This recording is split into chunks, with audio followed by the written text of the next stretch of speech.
जय मां भवानी। आप सभी का स्वागत है आपके अपने YouTube चैनल राठौर रिएक्शन में। मैं राज बना हाजिर हूं आपके सामने फिर एक वीडियो लेकर। जैसा कि आप सबको पता है, पृथ्वीराज चौहान फिल्म रिलीज हो चुकी है और उसका रिव्यू भी हमने कल डाला था। लेकिन जितना इस फिल्म को लेकर एक माहौल बना था, उस हिसाब से लोग इस फिल्म को देखने जा नहीं रहे हैं।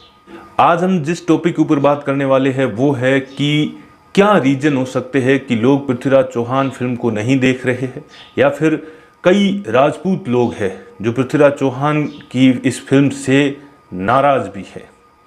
एक सबसे बड़ा कारण है भाषा। इस फिल्म की भाषा, मैंने जैसा कल के रिव्यू में भी बताया था कि भाषा के ऊपर थोड़ा इन्होंने ध्यान कम दिया है। एक तो इस फिल्म में उर्दू बहुत ज़्यादा यूज हुई है, जो मैंने आपको बताया भी था। ऊपर से इसमें एक छिछोरी भाषा का उपयोग किया गया है। देखो, जैसे हम किसी को बुलाते वक्त ऐसे ओछे शब्दों का उपयोग करते हैं। आप सोच लो, अभी के राजपूत भी ऐसा नहीं बोलते ज़्यादा। अभी हम आपस में जो बात करते हैं कभी, तो हम ऐसा नहीं बोलते। हाँ, वो बात अलग है किसी के संस्कार कैसे हो, लेकिन जो पुराने टाइम में तो ऐसे शब्द बहुत कम यूज होंगे, लेकिन इस फिल्म में कई जगह ऐसे शब्दों का प्रयोग हुआ है। दूसरा मुख्य कारण जिसकी वजह से लोग नाराज है, या यूं कहूं कि राजपूतों में भी गुस्सा है, वो है जयचंद जी को गद्दार दिखाना। हाँ, ये ठीक है कि उनके और पृथ्वीराज चौहान जी के बीच मतभेद थे, ये माना, क्योंकि जो संघर्ष है वो चलता था राज्य सिंहासन को लेकर या किसी और भी बातों को लेकर। लेकिन इस फिल्म में एक चीज दिखाई गई है कि जयचंद जी ने ही गौरी को वहां से निमंत्रण दिया था।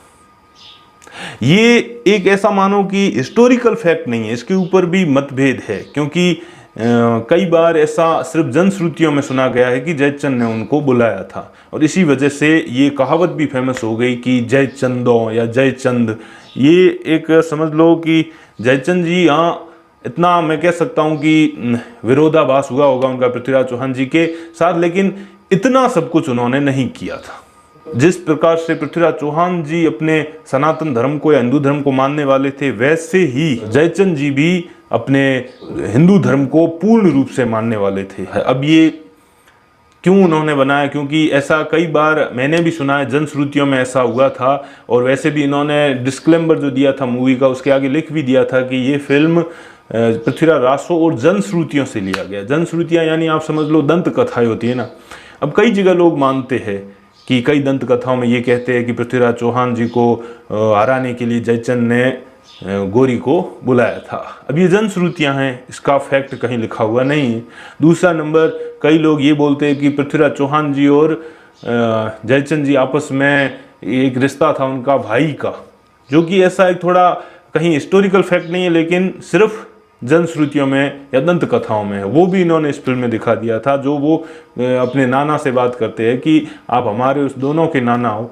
तो मतलब ये एक बात हो गई कि वो दोनों आपस में भाई हो गए। और फिर ये बात राजपूतों को बुरी लगती है कि जब वो भाई थे तो फिर उनकी बेटी से उन्होंने विवाह कैसे कर लिया। इनको यहाँ ध्यान रखना चाहिए था कि ये चीज़ें किसी को ऑफेंड कर सकती हैं, तो ये चीज़ इन्होंने इसमें डाली और ये लोगों को बुरी लग रही है। जिस हिसाब से लोगों का रेस्पॉन्स आ रहा है उस हिसाब से, हाँ, ज़्यादा लोगों को नहीं लग रही, क्योंकि कई लोग इसको हिंदुत्व वाले माइंडसेट से देख रहे हैं, ठीक है। लेकिन एज ए राजपूत अगर मैं कहूँ तो ये चीज़ें राजपूतों को बुरी लगेगी। तीसरा सबसे मुख्य कारण जो इस फिल्म को ना देखने या थोड़ा सा मतलब ऐसा लगता है कि इस फिल्म में कुछ छूट रहा है, वो था पृथ्वीराज चौहान जी का पूर्ण जीवन। फिल्म शुरू होते ही पृथ्वीराज चौहान जी को बड़ा दिखा दिया जाता है और फिर वो बड़े ही रहते हैं।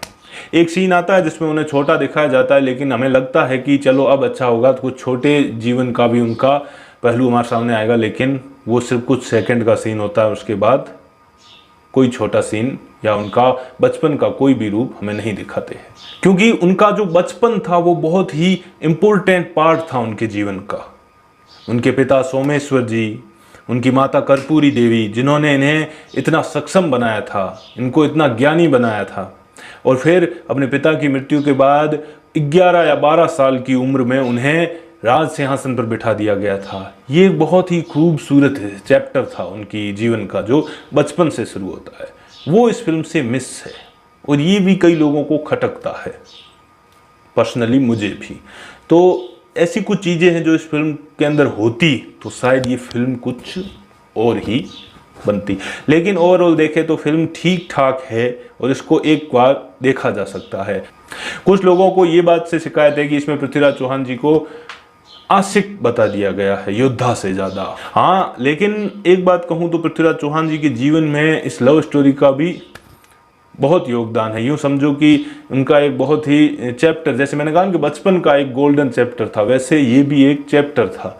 तो उन्हें दिखाना तो था ही, लेकिन हो सकता है थोड़ा ज़्यादा दिखा दिया है और लोगों को ये लग रहा है कि थोड़ा ज़्यादा दिखा दिया है, लेकिन मुझे उतना नहीं लगा कि इसको बहुत ज़्यादा दिखा दिया है। इसको लव स्टोरी से ज़्यादा मैं ये मानता हूँ कि संयोगिता के पार्ट को ज़्यादा दिखा दिया, ये आप कह सकते हो। लेकिन लव स्टोरी ज़्यादा कहाँ दिखाई है, कुछ एक सीन्स है या एक दो गाने में कह सकता हूँ, बाकी तो सिर्फ यही दिखाया गया है कि उन्होंने संयोगिता के जो सम्मान के लिए लड़े थे वो लोगों से लड़े थे, समाज से लड़े थे, और संयोगिता खुद भी अपने सम्मान के लिए लड़ी थी। ऐसी कुछ बात हो सकती है, लेकिन इतनी ज़्यादा लव स्टोरी तो नहीं है।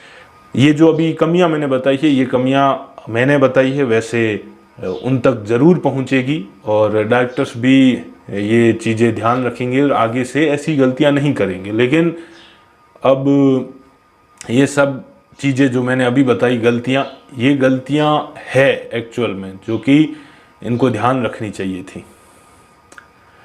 चलो, ओवरऑल मिलते हैं नेक्स्ट वीडियो में। जय माँ भवानी, जय राजपुताना, जय हिंद।